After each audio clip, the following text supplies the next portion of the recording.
The Tao of Self-Confidence, Episode 33. Welcome to the Tao of Self-Confidence, where I share stories of successful women finding their inner journey to self-confidence 5 days a week. Subscribe to our newsletter by visiting thetaoofselfconfidence.com. Well, hello friend. Welcome to the Tao of Self-Confidence, where I share stories of amazing women who have discovered their inner journey to self-confidence. I'm your host, Sheena Yap Chan, and today I have a special lady on today. She is from Denver, Colorado. She is a business consultant and coach, and she is a fabulous lady. That's all I have to say. So, without further ado, I want to introduce you to Brittney Pappano. And Brittney, how are you doing today? Maybe you can fill in a little bit more about yourself to the listeners. Hi, Sheena. I'm actually first super honored to be talking with you. So thank you for this opportunity. A little bit more about myself. So as you mentioned, I'm a business consultant and coach. Been doing this for almost 9 years. I work with everything from Fortune 100 companies to life coaches, artists, just people with big dreams, kind of assisting them on their journey through strategy, tips, tools, being someone for them to be able to bounce ideas off of and just really help them live out their dreams through business. I also do some writing on the side, which I'm extra passionate about too. So that's it. Awesome. Thanks for sharing that. And Brittney, what is your cultural background? My cultural background. So I'm born and raised in Denver. I actually want to tell you a little bit about my background briefly because I feel like a lot of times our backgrounds are an important part of our story. They shape a lot of who they are. They don't necessarily have to dictate our lives, but they do shape a lot of who we are, and our stories are important, I think. I am just a white girl from Denver. I'm a quarter Italian. That's where the last name Pappano comes from. But I'm an only child, and I grew up with my mom. My dad wasn't around much, and we moved a lot when I was a kid. I went to 12 different schools. I kind of raised myself. I had to. My mom wasn't emotionally available for me, and so I became super independent, shy, but I had it rough a little bit. There was a lot of emotional trauma in my world, and so that really shaped me as a teen and as a young adult. And I wrestled big time in early high school with depression and anxiety. And to be honest, I still really wrestle with those things. So it's a constant battle for me to choose me over, my conditioning and my patterning. But part of that, which is a good side of kind of my upbringing and growing up, is that I'm the first person in my family to go to college.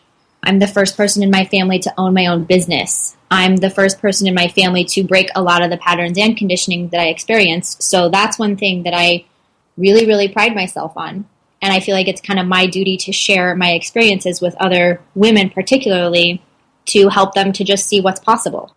As a brief part of my story as well, I just think it's important to note that one thing that I've had to go through and experience is not only growing up with my mom, who was not really emotionally available and had a lot of her own challenges, is that she decided to commit suicide when I was 20. And that was a pretty devastating thing. So for me to still be where I'm at, experiencing all of those kind of hardships, it just goes to show kind of what's possible. So that's my life story. I don't know if you're necessarily asking about that. That's part of my culture and my background, but I just think my story is an important kind of preface to some of the things that we're going to talk about when it comes to confidence. So I love it because, a lot of women tend to not take action based on their circumstances, based on their cultural beliefs, especially with women, right? Because we're always told what to do. We're always told to just, lay low, don't make any noise. And, you just went out there and just broke barriers for yourself. And what's possible for you is possible for anyone listening to this. So I really appreciate you sharing that part of your life story. And what would be your favorite self-confidence quote? The greatest project you will ever work on is yourself. I love that. And it's true, right? I mean, if you want to be confident, and I'm not saying, we're like the cure for self-confidence, but I mean, it's going to be a never-ending journey, right? So that's why you are your greatest project. You are your greatest, project, right? You have to work on yourself every single day. And because if not, you're going to go down, right? And we're here to help you lift you up. So thanks for sharing that, Brittney. I was just going to say that that is something that I live by every single day. And it's not just, like you said, it's a work in progress. It's not just something that I work on myself like here and there. No, it's every day. It's like a relentless, someone has to vouch for me and support me and love me and encourage me. And we can't always look to people in our lives to do that. That's not necessarily their job. You know what I mean? That's our job. And so it's a relentless commitment to ourselves. I also tell all of my clients this because I think when it comes from a business standpoint, that the more that you work on yourself at a very personal and soul level, the more success you'll have, the more money you'll make, the more everything. You know, a lot of people have those kinds of goals, like I want to make this kind of money, I want to do this with my business, I want this to be successful in my career, at my job or whatever. All of that is just a reflection. Like your outside world is really just a reflection of the work that you're willing to do inside. So even by people listening to your podcast and choosing to do that every day and listen to it on the way to work or when they're working out or whatever, your listeners are choosing themselves. So congrats to everyone for doing that. Thanks for sharing that. And I wanted to ask you, in your own words, how would you define self-confidence? Self-confidence is first a knowing. It's a solid knowing. And then second, it's a knowing of what you can do and what you can achieve. To me, that is confidence. Now, another aspect is self-worth, because I think an important component to confidence is self-worth. Do you know what I mean?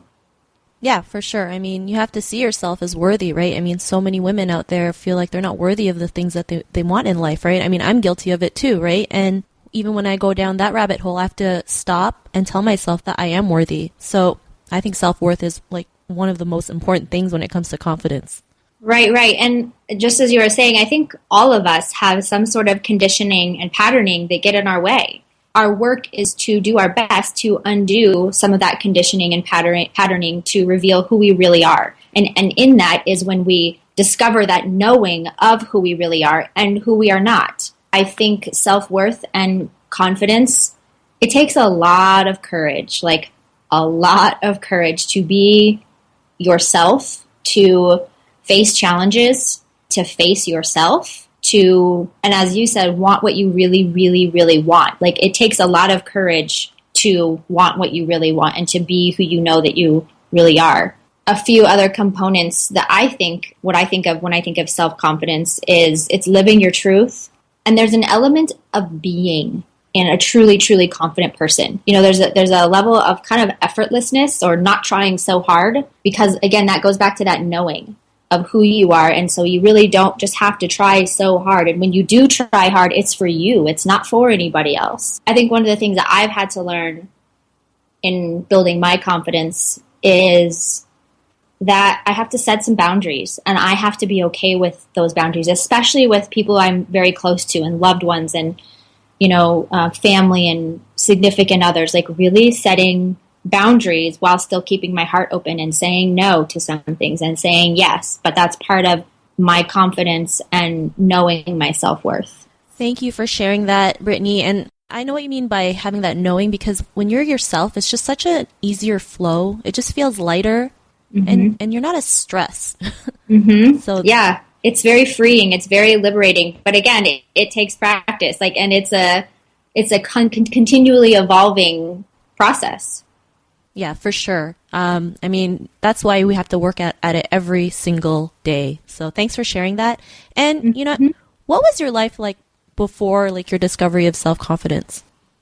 Well, I'd actually like to share a story with you because I think it will help illustrate your question, if that works. Yeah, for sure. Okay. Back in 2012, I was working with a small consulting firm here in Denver, and it was a very like big girl kind of job. I felt like, you know, legit. I was like, I got my consulting job. I'm getting paid this amount of money. So I was really, really proud to have this job. Granted, I didn't love the job. It was really, really hard. I felt a lot of pressure, but I felt like it was a reflection of me saying I have arrived because I had this job. And with only being with the firm for about 13 months, I unexpectedly got laid off.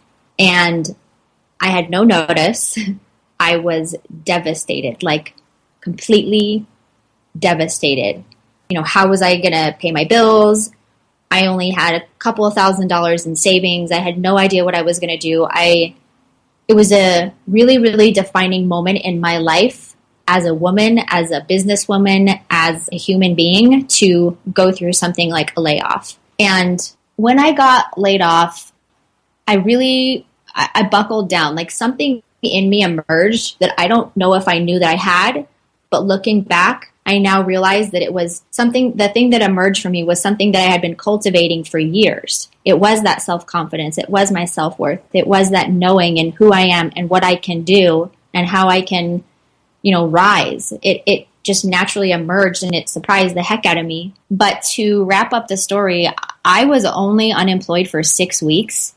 You hear stories of people being unemployed or out of work for months, years. And I was able to create some opportunities and situations for me where I was only laid off for 6 weeks. So I had a nice little vacation. And the best part of it was I emerged owning my own business, working for myself, and I actually doubled my income because of the new opportunity that I had. And it seems surreal, but every part of the story is completely true. I chose to see such a devastating thing as a layoff as an opportunity. It's like the universe had opened the doors for me and I had to choose. I had to choose me. I had to choose to dig deep in all the things that I had been cultivating and working on myself and to know that, okay, this is my shot. This is it. And so really some of my dreams came true. I had always wanted to own my own business, but I never knew how I was going to do that. I don't come from a family of entrepreneurs. I didn't know how I was going to make it happen, but the universe provided me an opportunity to actually, what it was a project where I could work on the project, but I couldn't be an employee. I had to be a contractor. And contractors in the world of consulting, you have to get your LLC, you have to get a tax ID, you have to pay your own quarterly taxes. So in order to work on this really awesome project, I had to own my own business. And as a contractor, they tend to pay very, very well. And you see a lot more of the money because the money is coming to you directly versus like a firm or someone else who has to take a big chunk to make their business run. So I had doubled my salary and I owned my own business. And it was a very important part of my story and my life because it helped me to know who I am and to build my confidence and to know that I can take care of myself. I can do this. I can actually, and not just take care of myself, but I can actually make my heart's desires my reality. And that was a huge, huge piece for me in terms of my confidence and my self-worth and having it all just come to fruition. Thank you for sharing that story, Brittney. And I love how, you turned something that was so devastating to most people, right, getting laid off, into something, something that you could create a positive outcome out of it, right? You were able to, have your own business, double your own salary, had a little nice 6-week vacation. And I mean, you've done some more awesome things too recently, right? Yes. So that story has just always sat with me and just felt like people needed to hear it because it's a little bit surreal. Most people probably wouldn't believe kind of how wonderfully it worked out for me. So I actually have an article published on a website called XO Nicole. It's XONECOLE.com.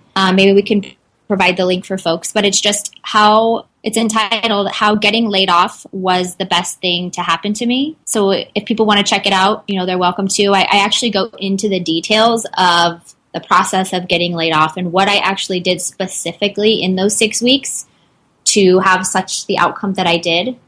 And there's a lot of comments and, people having a good conversation about their own career challenges or getting laid off. And so if people are interested in reading more about it, that would be awesome. Yeah, and I'll get you that link.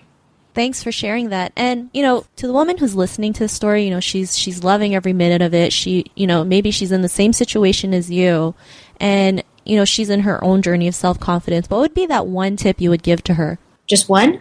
You can have more than one. This is what I spend my life doing. You know what I mean?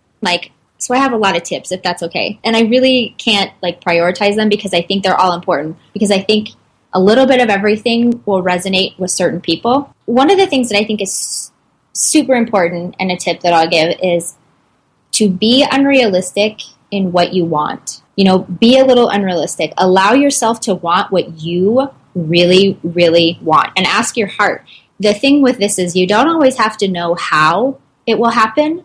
You just have to know what you want, because when you know what you want and let the how kind of be up to greater powers that be, whatever you believe, and allow it to come into your life, that's kind of the magical sweet spot. Like for me, I wanted to make 6 figures before the time I was 30. And I had no idea how I was going to do that. But that's what I wanted. And why? Because that's what I wanted.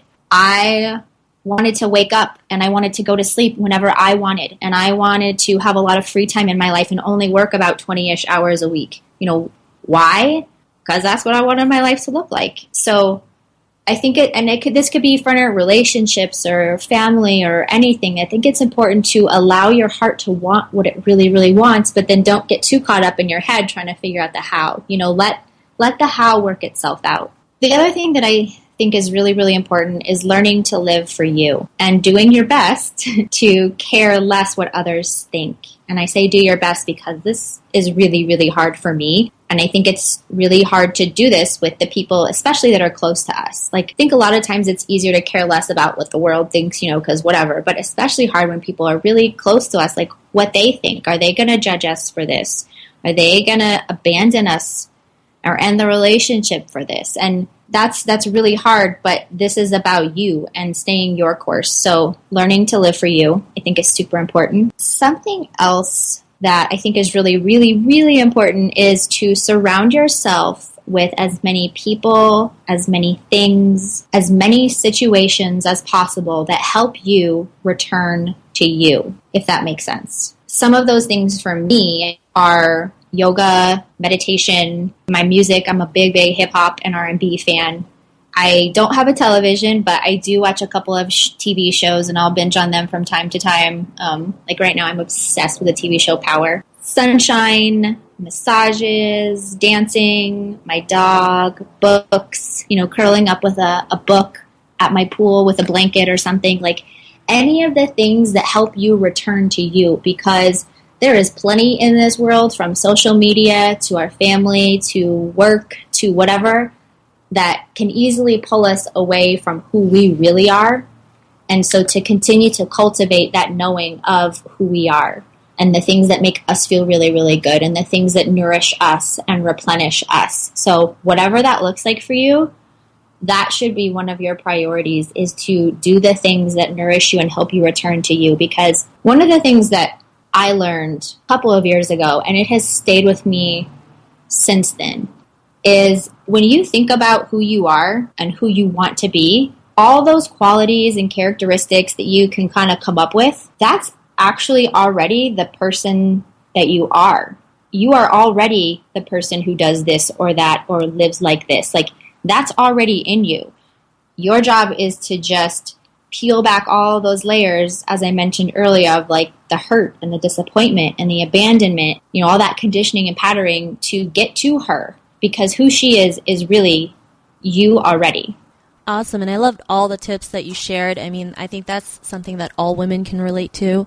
And so thank you for that, especially the one where you said surround yourself with anything that has to go back to you. I think that's really important because, we get carried away or distracted with so many things that we forget to think about ourselves once in a while, right? And there's nothing wrong with that. Sometimes it has to be just about you, whether it's going to get a mani-pedi, going to the gym, going to the beach. If it helps you, do it. So thanks for sharing that. And other than the article that you mentioned, is there any other websites or links that we can connect with you with? Right now, if people want to connect with me, check me out on Facebook or Instagram. Instagram is more geared towards, business tips and inspiration and advice and all that good stuff. So if someone has a business or, wants some career input or advice, check me out on Instagram. But both social media platforms is an awesome way to connect. And I do hope that people do reach out and connect, because I would love to hear from your listeners. Awesome. Well, thanks for sharing that, Brittney. So if you would like to connect with Brittney on Facebook and Instagram and check out her article that's been just going viral, head over to the TaoofSelfConfidence.com and search for Brittney's name.